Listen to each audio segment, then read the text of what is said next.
Hey, everybody. Before we jump into today's episode, I just want to point out a few ways in which you can work with us here at How to SaaS. Number one, if you're an investor and you're in the middle of a transaction and you want to figure out what is the marketing potential of the target investment that I'm looking at, you can engage with us in a due diligence engagement where within 2 weeks, we can give you a very clear picture of all the levers within the marketing function of that organization for them to drive more revenue and pipeline for the business while being incredibly efficient.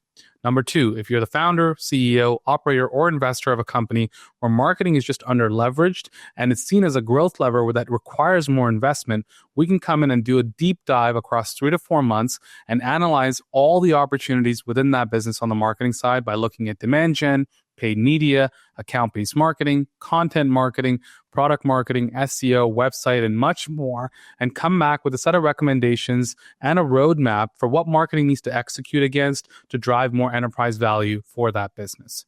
And number three, if you're the CEO of a company that doesn't have a CMO right now, or there's a gap in the organization because the VP of marketing or CMO was recently transitioned out, we can come in a fractional CMO capacity and partner with you on that business and lead the internal team and the operational plan so that the marketing function continues to make progress and drive more pipeline and revenue. And we'll also help you hire your next CMO by being part of that hiring process and onboard that new person once they're ready to join the organization so that they get a running start. These three types of engagements are some of the most common ways in which investors, CEOs, and companies work with us. And we have a proven track record of driving a ton of enterprise value and revenue growth across those companies. To learn more, go to www.howtosas.com, where you'll get a lot more information in terms of the types of engagements I've described. And you can see case studies and other examples of the work that we've done, so you have a lot more confidence in partnering with us. And with that said, let's get to the episode. Enjoy the show.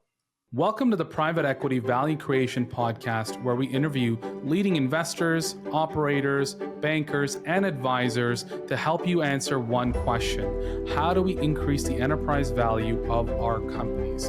My name is Shiv, and each episode I will dive deep with a guest to help you become a better value creator and capital allocator. So with that said, let's jump right in and let's get started with today's episode.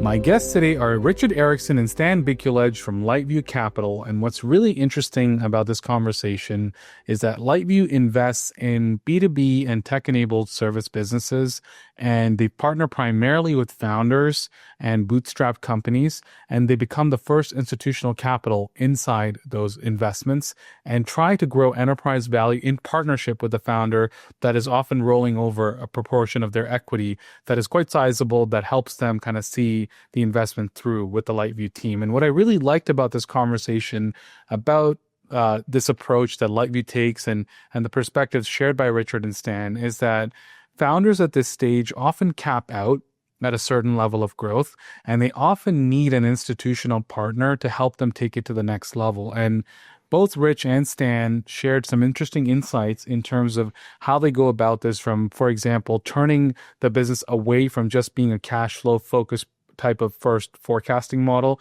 to actually taking a longer term view in terms of where they want to take the business in 3 to 5 years, and also bringing in ways to actually grow the business organically, building a better go-to-market motion, and just professionalizing the business overall.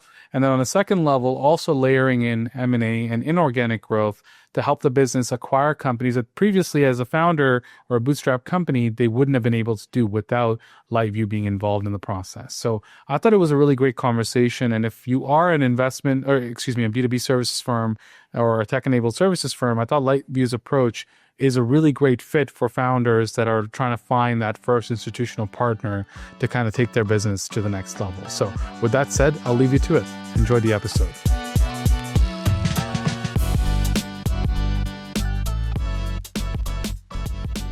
All right, Richard and Stan, welcome to the show. How's it going? Great. How are you, Shiv? Excited to have you on. So, Richard, why don't we start with you? Why don't you introduce yourself and Lightview, and let's take it from there. Great. So I'm co-founder here at Lightview. We founded the firm 13 years ago. My business partner and I have been investing together for almost 25 years. And our core focus is on investing in what we would characterize as the lower middle market. That's businesses typically that are between $3 and $10 million of EBITDA. They are founder owned and bootstrapped, so there is not institutional capital typically in these businesses. And they are typically focused in providing a B2B type of service slash solution to a corporate entity with a meaningful portion of their revenue in highly recurring or reoccurring revenue that gives us comfort around the visibility of the business forward. We invest geographically all over North America, so that's the US and Canada in terms of where our businesses are based.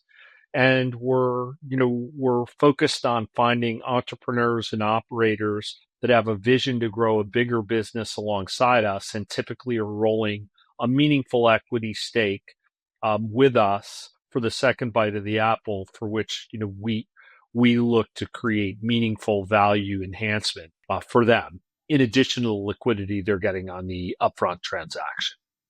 Awesome. And Stan, in terms of your role, where are you focused? Yeah, and thanks for having us on. So I'm a principal on our investment team, and really when you look across our team at Lightview, everyone on the investment team is kind of involved from sourcing to exit, and so each one of us are responsible for owning different sectors and subsectors within our core 4 verticals that we execute transactions in, which we can dig into that in a little bit. And then really owning that whole process from, the thesis ideation, building it out, cold calling founders, working with brokers, different folks that can bring, deals to the table, and then all the way through diligence, deal execution, value creation, and exit. And so, I've been with Lightview for over 5 years at this point, and kind of, play that role with, a number of other folks on our investment team. And in terms of the types of companies you're investing in, maybe Richard, you can take this one. Talk about the businesses, because you're more focused on the services side, right? So talk about those focus areas, and how are you vetting these companies to figure out if they're quality assets to go after, especially if they've been bootstrapped and founder-led? Yeah, so as I mentioned previously, we tend to be focused on B2B oriented businesses. So the solution set that they're providing is to a corporate buyer typically. It is generally some form of outsourced service or solution. And thematically, what we look for in that is businesses that have very strong revenue retention in their business model. I'd say, the average Lightview company has between 90 and 125% same store sale net revenue retention, which is for us a really important parameter, in addition to the normal things like profitability and gross margin profile and team. But what we want to see is that the customers are really valuing the solution offering that they're providing in the form of retained revenue year over year, quarter over quarter. And so we tend to do a lot of work around that up front, provided that the company hits some of the other key things that we look at.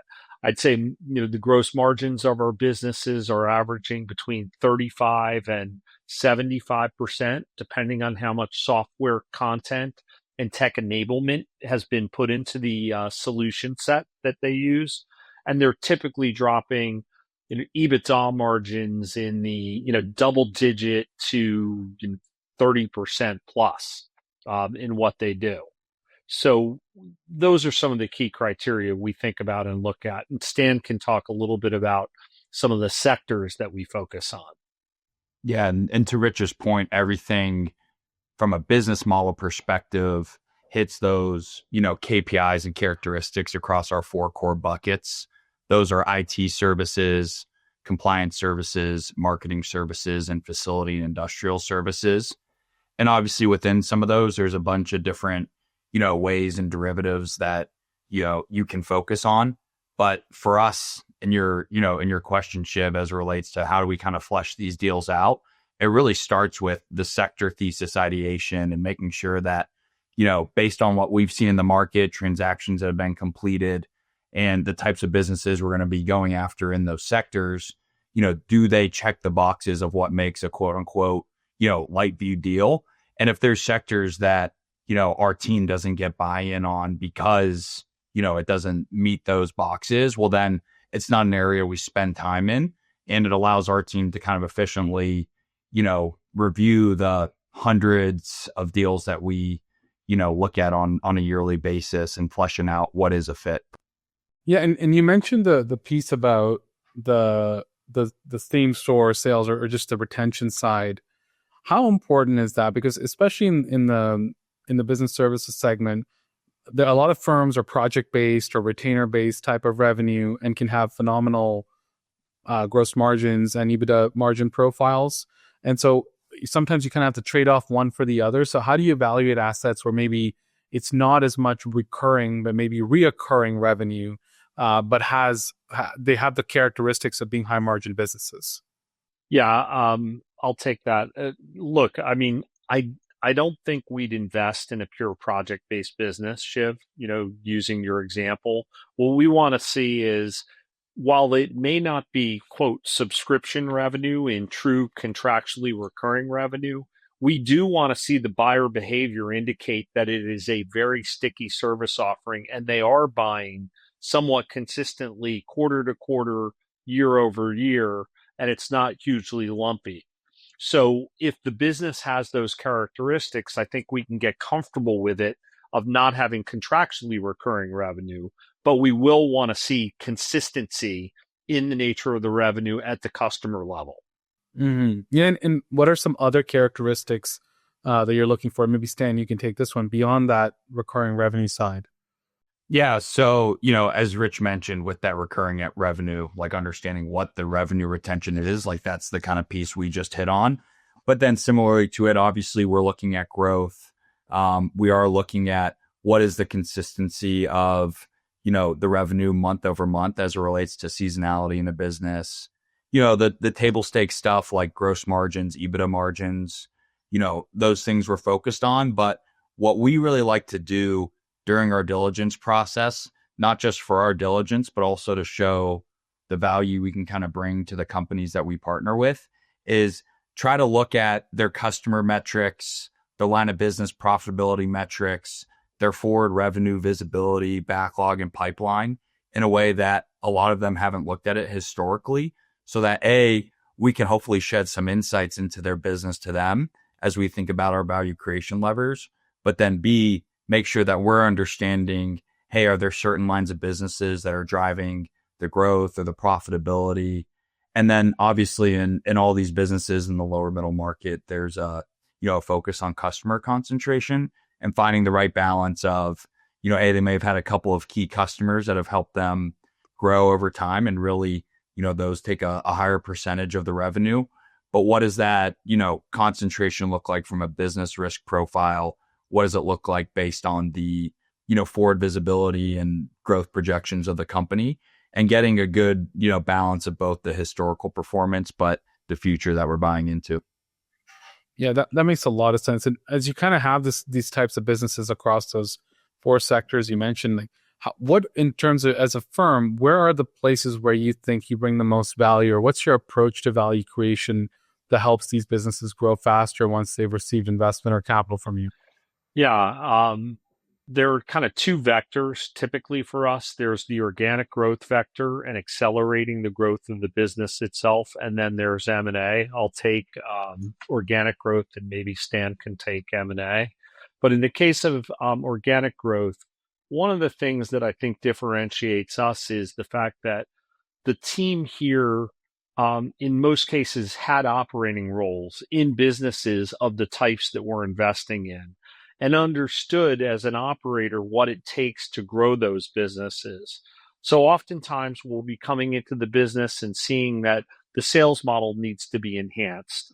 There has not been a lot done in digital marketing enhancement, for online customer acquisition.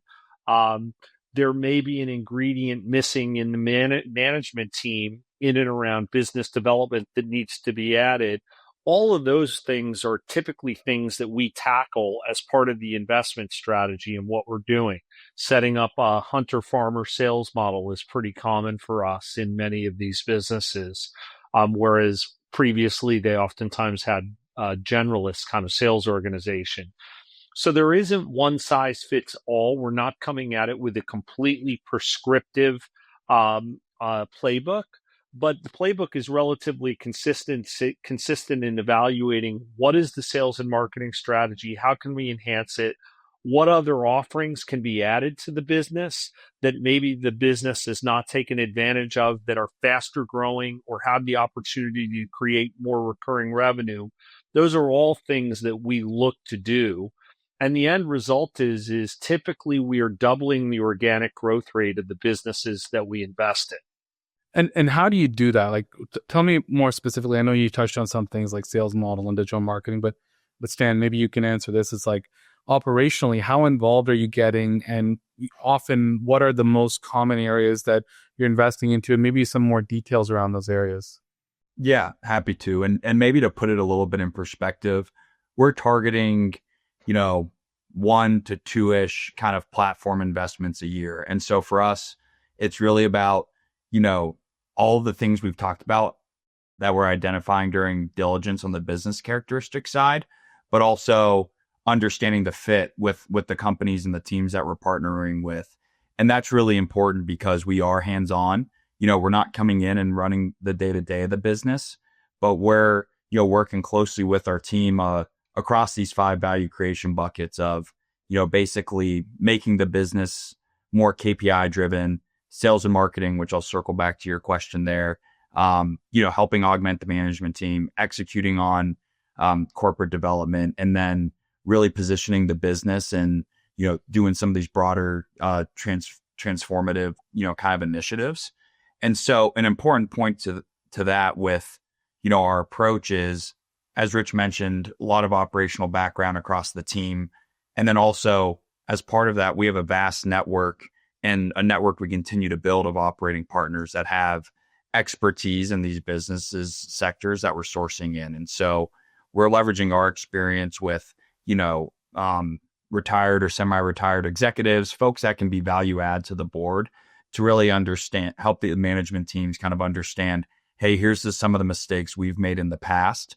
How can we help you guys really set up what is the right sales and marketing model? Like Rich mentioned, for a lot of folks, it ends up being a hunter-farmer model, with hunters going after new logos and, farmers mining existing. But that's not the same for every industry. And we look to kind of tailor those 5 value creation buckets appropriately. And in terms of the companies, and because you're investing in founder-led businesses and you're also expecting them to roll over a chunk of their equity here, a lot of PE firms will kind of just do a full buyout and be very prescriptive or top-down approach of what needs to be done.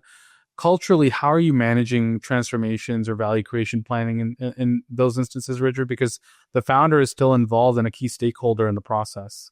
Yeah, look, as part of our diligence process, we're laying out the 3 to 5 year plan of where we want to take the business. And it's really important that the founder that we're partnering with buys into that vision and understands what that vision is prior to, getting married, if you will, together. So I think, Shiv, the way we address that is by being very communicative, direct, and open around where we see the opportunity and ensuring that there's alignment with that owner founder around where we're going to take the business, and then working collaboratively with them post investment to achieve it. Look, there are different situations in these businesses in which oftentimes the founder may realize they've taken the business in the skill set that they have as far as they think they can in being the CEO, just using that as an example. This isn't always the case, but sometimes. And we want to give that founder the opportunity to do what they think they do best to add value to the business. We've had founders that said, look, I just want to focus on sales and marketing. Please take everything related to the back office away from me. And I think I can double the productivity of our sales organization. We love that. That's a great, and we want to help facilitate that as part of our investment process to ensure that the people on the team are getting their best use in terms of where they can drive the most value. And ideally, we're collectively checking our egos at the door, if you will, to ensure that alignment's there to maximize that value.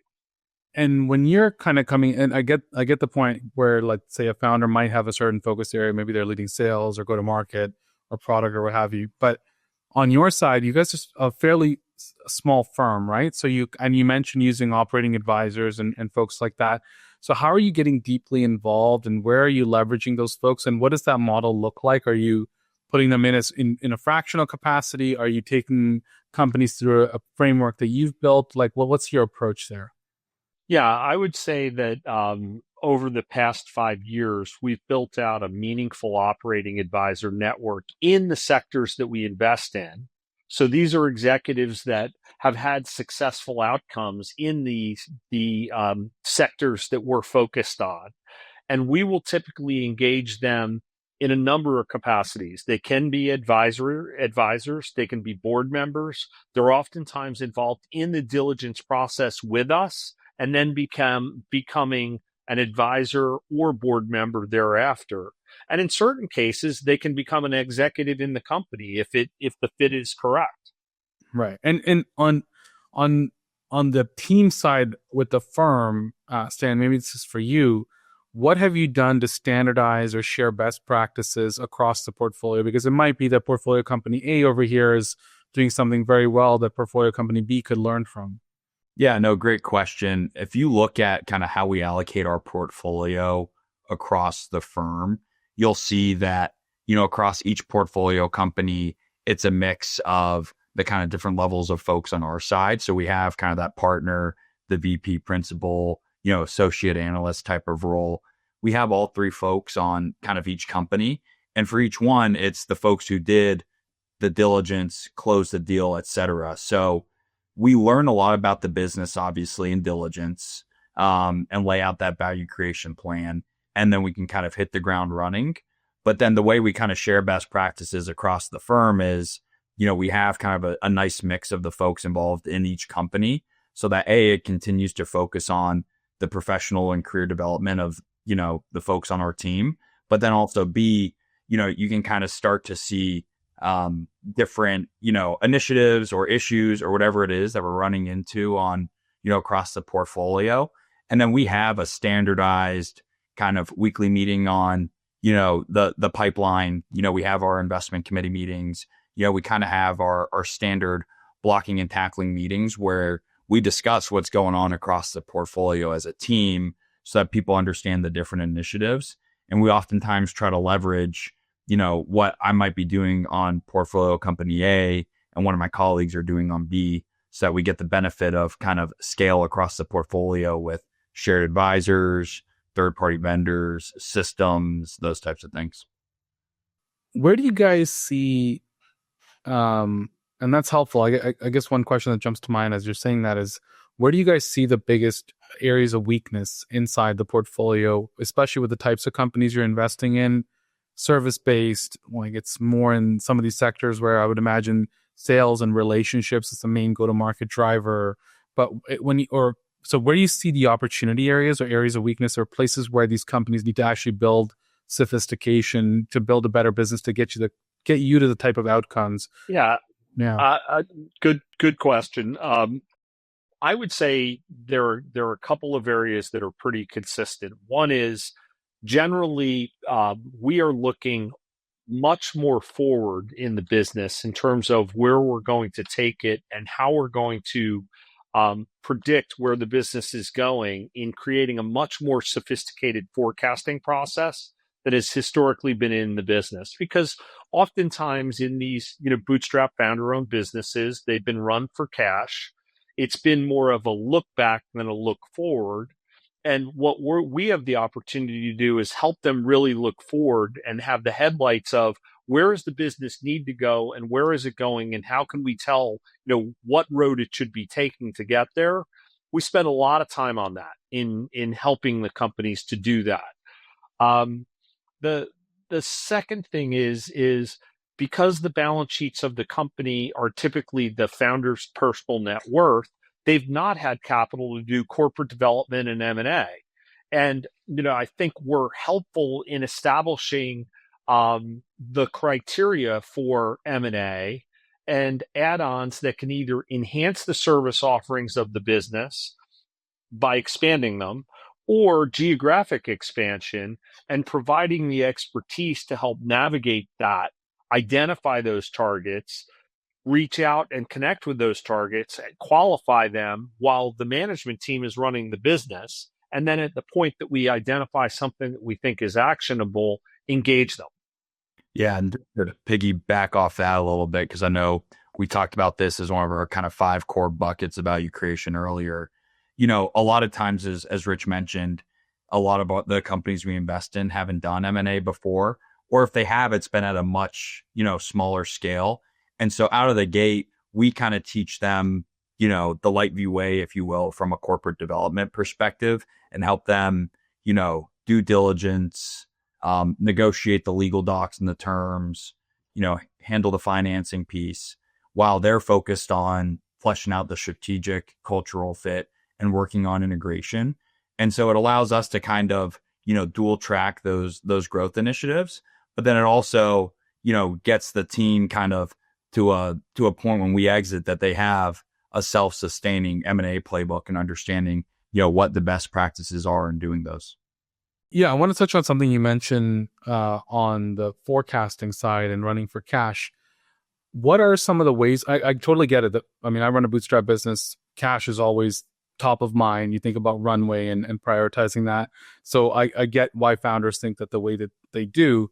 But as an institutional investor coming in, how are you going about changing that culture beyond the forecast? Because there's still the actual running of the business that needs to be prioritized.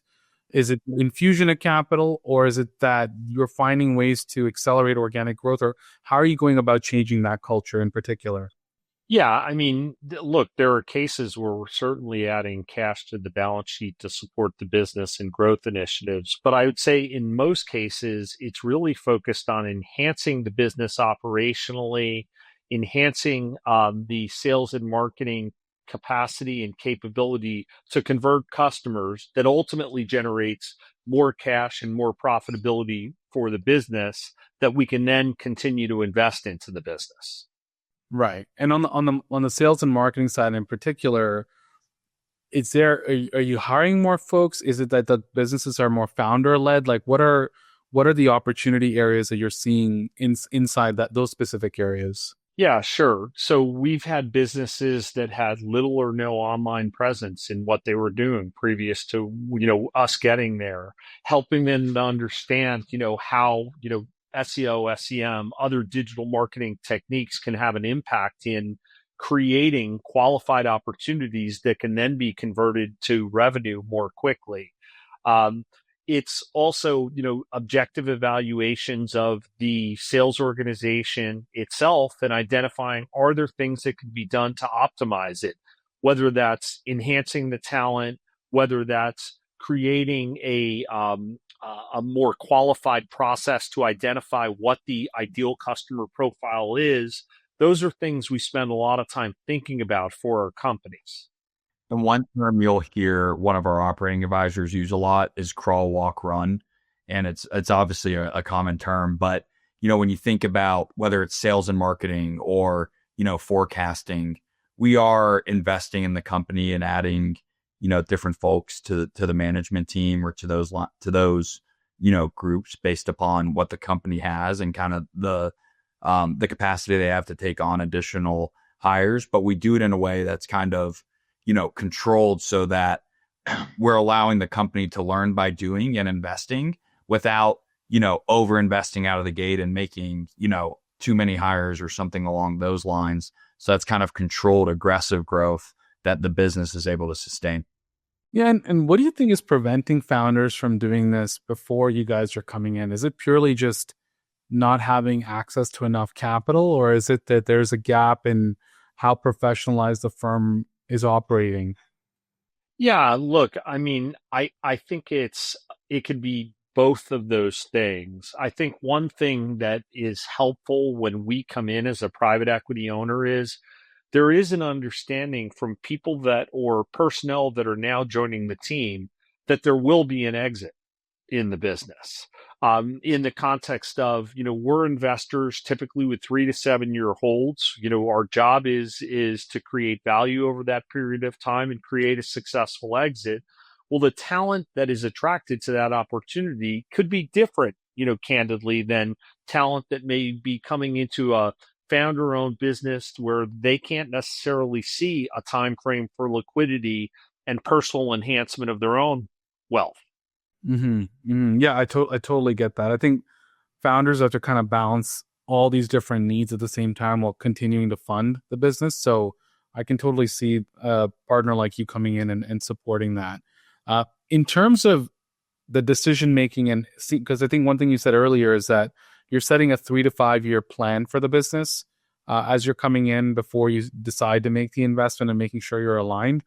How much of the founder's vision is being factored into that? And obviously, I would assume the plan is for the founder to see that vision through. So I'm just curious what that process looks like. Yeah, I think I used the word collaborative earlier, and it truly is. So if we don't have alignment with the founder around their vision and our vision, this is not going to work. So really important that as part of the process of getting to know the founder, we're aligned around where they see the opportunity and where we may see opportunity that they haven't seen before, but now are understand it because we've helped to educate them around that and that they're excited about that opportunity. If that alignment's not there, we're not moving forward. It just won't make sense. Yeah, totally understand that. And there's a ton of founders that listen to this podcast as we're kind of coming up on close here. If they're listening and looking for a firm to kind of partner with, what is the best way to kind of get a hold of you guys? And in terms of there are other firms that are maybe founder friendly, what really distinguishes Lightview and what you guys can bring to the table for them? Yeah, look, I think first of all, we're all on kind of 7x24 here. So our email and cell phone numbers are on the website, and feel free to reach out to us.